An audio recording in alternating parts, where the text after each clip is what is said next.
मैं तुम्हें दिव्य चक्षु देता हूं, तुम मेरे दिव्य ऐश्वर्य को देखो। क्योंकि योग की आंख नाभि में होती है, प्रेम की आंख हृदय में होती है और ज्ञान की आंख त्रिकुटी में होती है। इन तीन चीजों का मूल अलग अलग है।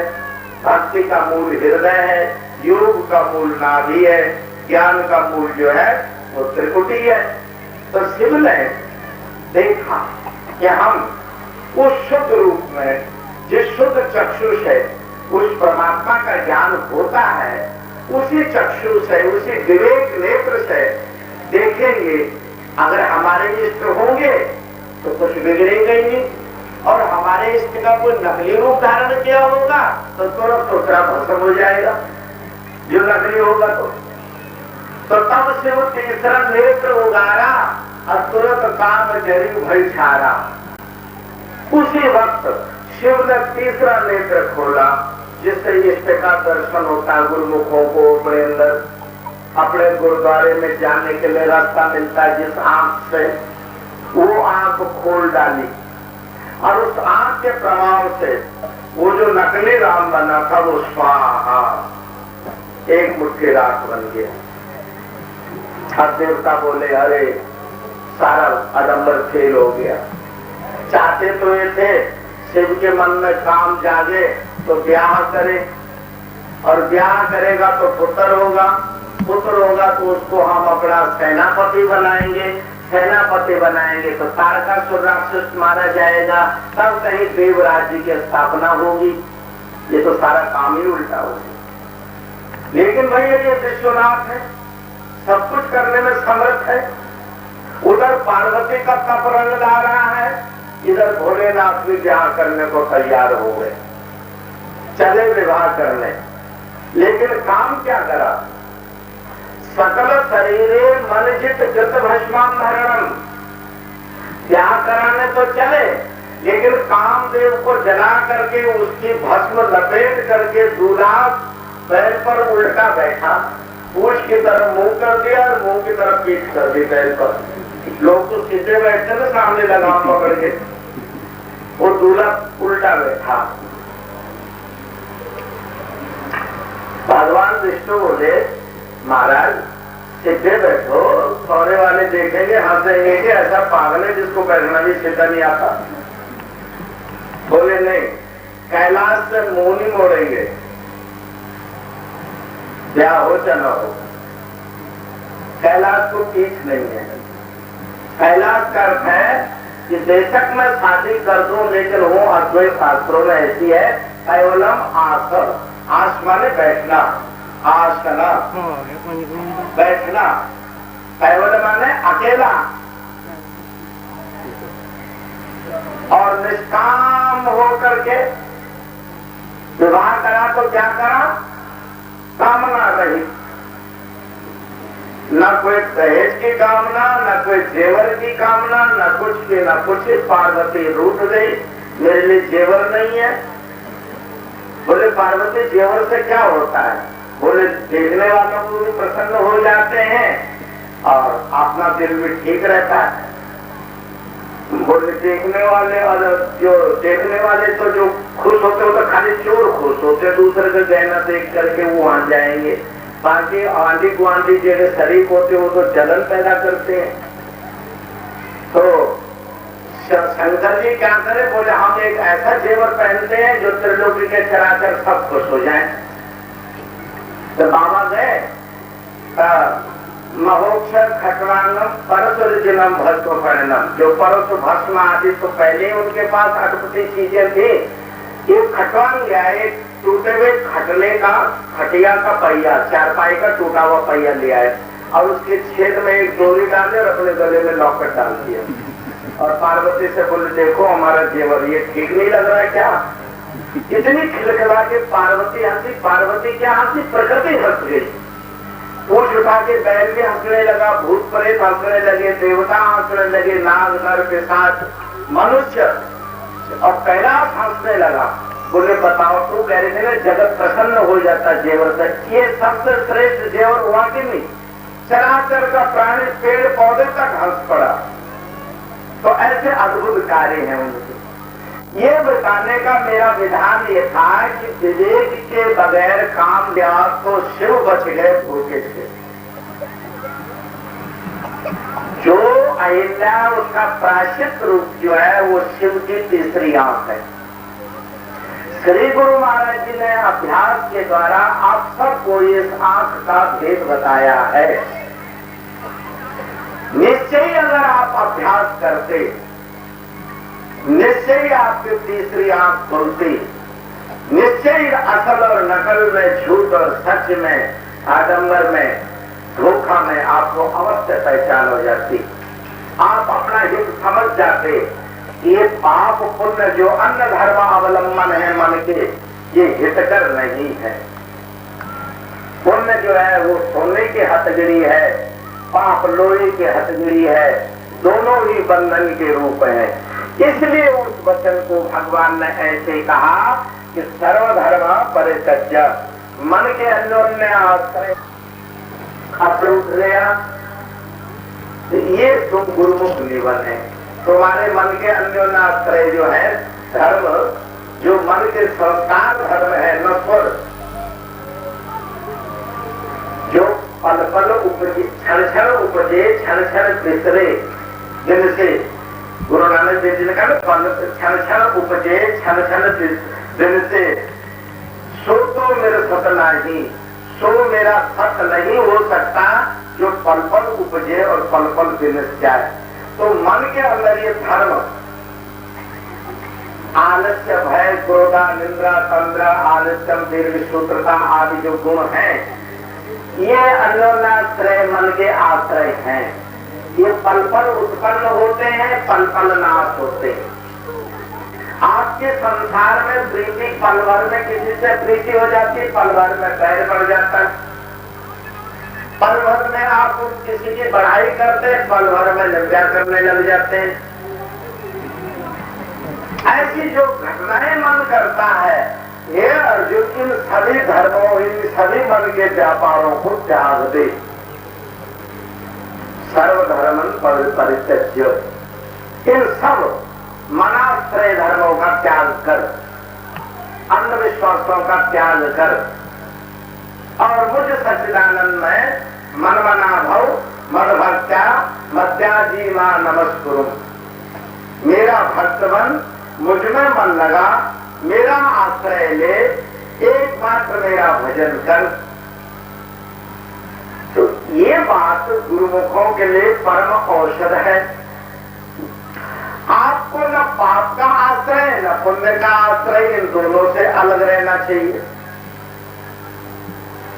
पाप और पुण्य दोनों से दूर रहने वाला, गुरुमति पर चलने वाला जीव ये उस निरंकार को, उस निर्वाण को प्राप्त होता है।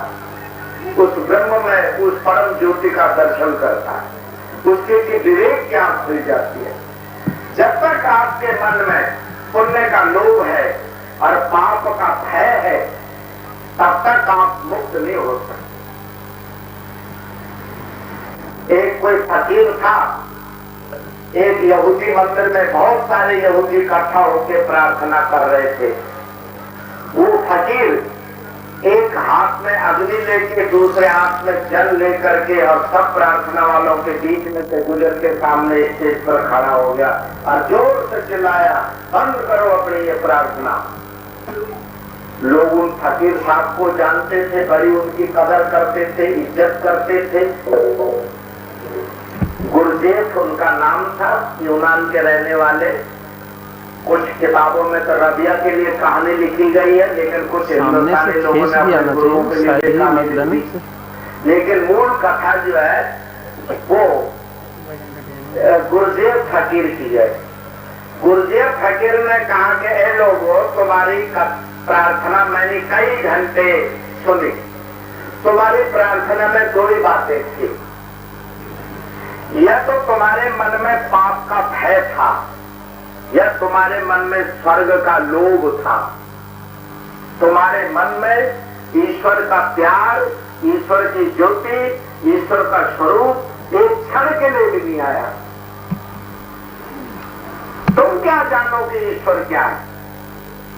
मैं ये आग साथ लाया हूं कि तुम्हारे भय को जला दूं, और मैं जल साथ लाया हूं कि तुम्हारे लोभ को डुबो दूं।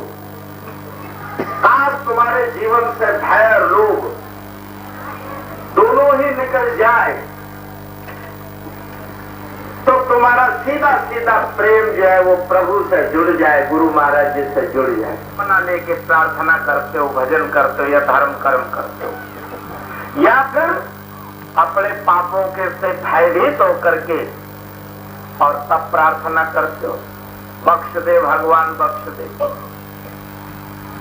तो होना यह चाहिए कि गुरुमुख के मन में न तो स्वर्ग और अपवर्ग किसी प्रकार का कामना रहनी चाहिए और न पाप पुण्य का भय रहना चाहिए। उसको दोनों प्रकार से निर्भय। महाराज जी ने कहा तुझ बिन होर जो मंगना फिर दुख आते, दुख बख्श नाम संतोषे उतरे मन दी भूख।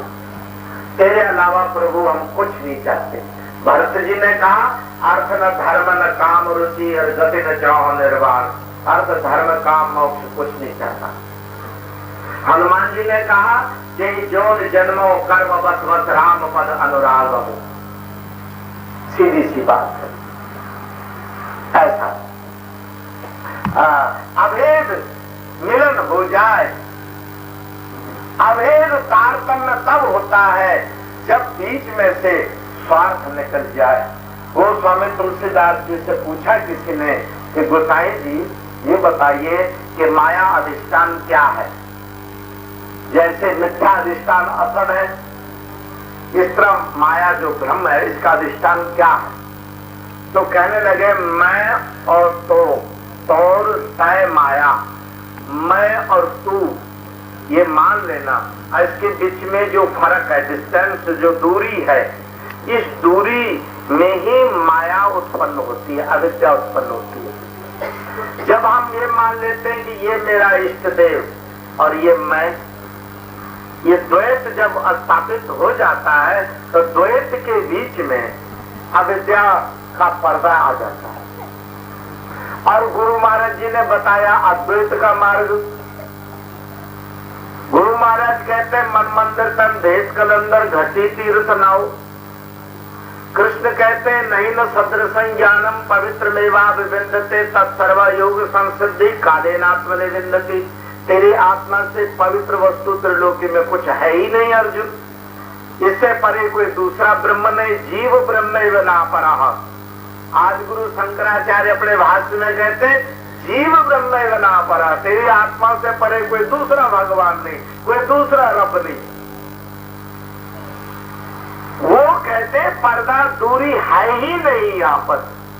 तो जब बीच में जगह ही नहीं है, मैं और तू ही का भेद ही नहीं है, तो वो अविद्या कहां से उत्पन्न होगी। क्योंकि लोभ और भय ये माया के, अविद्या के स्वभाव है, आत्मा के स्वभाव नहीं है। आत्मा जो है शरीर इंद्रिय विषय और भेद आदि जो अविद्या के लक्षण है इनसे रहित है। जीव के अंदर मन बुद्धि चित्त और अहंकार, अंतःकरण चतुष्टय जो है ये जड़ है। बुद्धि भी जड़ तत्व है, मन भी जड़ तत्व है, चित्त भी जड़ तत्व है, अहंकार भी जड़ तत्व है। ये जड़ तत्व चैतन्य आत्मा से ये प्रेरित है। जिस तरह कुम्हार जो है डंडा से चाका चलाता है, बर्तन बनाने वाला उसको फोर्स दे देता, ताकत दे देता, गति दे देता है और फिर डंडा हटा के रख देता है और वो चक्र फोर्स पाके घूमता रहता अपने आप। फिर जरा ढीली गति हुई, फिर डंडा उसको घुमा दिया, फिर तेज हो गया। इसी तरह मन बुद्धि चित्त अहंकार जो है आत्मा के द्वारा प्रेरित है, गतिमान प्रतीत होते हैं, लेकिन वास्तविक चैतन्य है नहीं। ये आत्मा के द्वारा प्रकाशित है, इसलिए चैतन्य जैसे भासते हैं। फिर इस अंतःकरण का प्रकाश इंद्रियों में आता है, इसलिए इंद्रियां जो है भोक्ता जैसी जापती है कि ये भोक्ता है, आंख देख रहे, कान सुन रहा है, जबान बोल रही है, ठंडी गर्मी का अनुभव स्किन को हो रहा है, ऐसा भासमान है। इसके बाद पदार्थ, और पदार्थ जो है वो श्रेय रूप लगता है, क्योंकि उसको भोग इंद्रियों के द्वारा हम लेते हैं पदार्थ, और उसमें भेद करते हैं, ये बुरा है, ये भला है, ये छोटा है, ये बड़ा है, ये काला है, ये गोरा है, ये पाप है, ये पुण्य है, ये सुख है, ये दुख है। तो शरीर इंद्रिय विषय भेद ये अंतःकरण के वो धर्म है जो अविद्या से उत्पन्न हुए हैं। और वेदांत सूत्रों में ऋषियों ने इस वचन को कहा कि अविद्या तो वर्तते जीवा विद्या तो प्रमुच्यते। इस अविद्या व्यवहार से जीव बंधन में है, और इस अविद्या की मुक्ति से जीव ब्रह्म रूप है। अब श्री गुरु महाराज जी ने आपको जो साधन बताया, नाम जप, जपा जाप का, अनहदनाथ का, सहज समाधि का, वो इसीलिए बताया कि मन बुद्धि चित्त अहंकार से वृत्ति अलग हो जाए।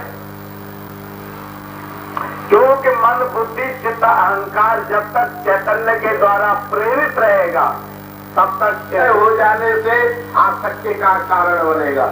वहां पर सुख और दुख, पाप और पुण्य, लोभ और भय यह अवश्य बनेगा, छूट नहीं सकता। इसलिए वशिष्ठ जी ने कहा कि हे राम, अंतःकरण अविच्छिन्न जो चैतन्य है वो जन्म मरण धर्म धारण करने वाला जीव अवस्था है।